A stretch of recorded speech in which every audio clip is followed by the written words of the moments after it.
This is a fire ant mound. From the outside, it's just a bump of loose dirt in an open field, maybe a foot across. You've probably walked past one without looking twice. But the mound is only the roof. Beneath it, predominantly vertical shafts drop through the soil and open into hundreds of small chambers, some as deep as 80 centimeters below ground. Each chamber is tiny, roughly 5 square centimeters, and inside each one, about 200 individuals, half workers, half brood. A mature colony like this one can hold over 200,000 workers, not packed into one room, distributed across hundreds of separated groups, all connected through passages barely wider than the ants themselves. The question, who coordinates this?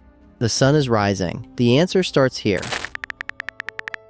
As the morning sun hits one side of the mound, something changes underground. Workers begin picking up brood, eggs, larvae, pupae, and carrying them upward through the narrow shafts toward the warming surface. Thousands of immobile bodies lifted and repositioned by workers responding to one thing: temperature. They aren't following a clock. In experiments, researchers reversed which side of the mound was heated, and the brood moved to the new warm side. They heated the mound at night, and workers carried brood upward in the dark. The colony's morning routine is not a schedule, it's a thermometer. They're aiming for a zone around 32 degrees Celsius. At that temperature, development is fast. In constant temperature lab experiments, the difference between 24 degrees and 35 degrees cut development time from roughly 55 days to 23. Every morning, this colony runs a transport operation driven entirely by local warmth.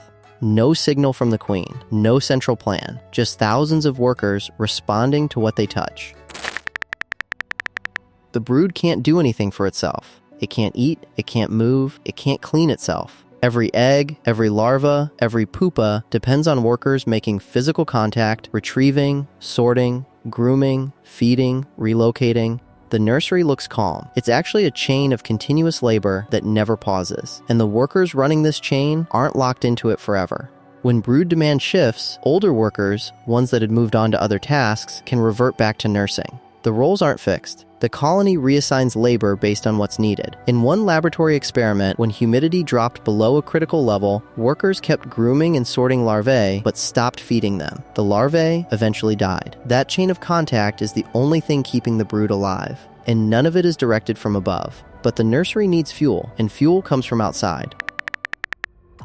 By late morning, the surface is warm, foraging picks up. Somewhere outside the mound, a forager finds food. But what happens next isn't one ant carrying a meal home. It's a cascade. Roughly a third of the colony's recruitable foragers wait in tunnels near the surface. The other 2/3 sit deeper, inside the nest. A large find activates the tunnel reserves first, fast. Then, sustained recruitment pulls workers from the interior, but finding food is only half the system. What happens to it inside the colony is the part no one sees. A forager brings liquid food into the nest and passes it mouth to mouth to another worker. Then, another, and another. But it doesn't all go to the same place. In laboratory feeding experiments, amino-acid food tended to end up with larvae. Sugar-rich food tended to pass between workers. Individual foragers in the experiment fed from one food type, not both. No one is sorting this. No one is directing traffic. The forager's hunger affects what enters. The larva's hunger and the nest worker's hunger affect where it goes. The colony has a supply chain. It has no supply manager.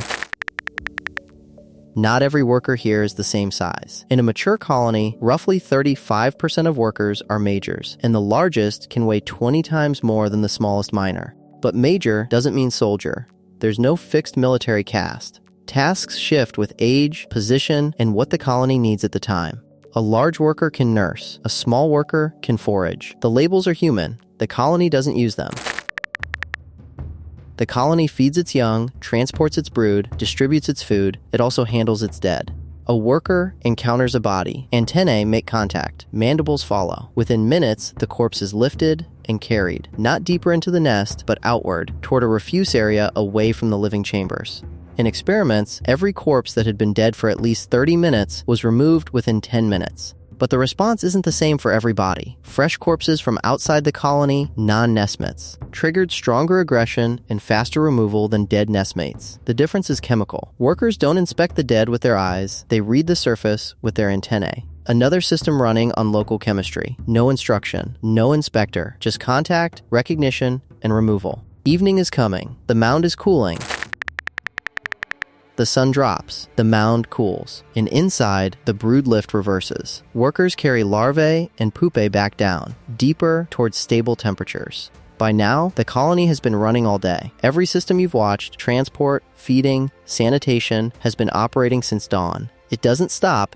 In one laboratory study, workers averaged around 250 brief inactive episodes per day, each lasting roughly a minute. Total rest, about 4.8 hours, scattered across the full cycle. At any point, day or night, roughly 80% of workers were awake and active. The queen rests more. In the same study, queens averaged about 92 sleep episodes and over 9 hours of total rest per day. But she has never commanded a single worker in this colony. Every system that you've watched today, the thermal transport, the food cascade, the nursing chain, the corpse removal, runs on local responses. Temperature, touch, chemistry, no blueprint, no hierarchy. The mound that you've walked past is not a building that shuts down for the night. It's a machine that has been running since the colony was founded, and it has no off switch. Dawn comes back. Light hits the eastern face of the mound, and somewhere underground, a worker picks up a larva and begins carrying it upward. The colony doesn't know it's a system. It doesn't know it's morning. It just responds, and the whole thing runs. If you want to see what happens when a colony like this one faces something it wasn't built for, that video is here.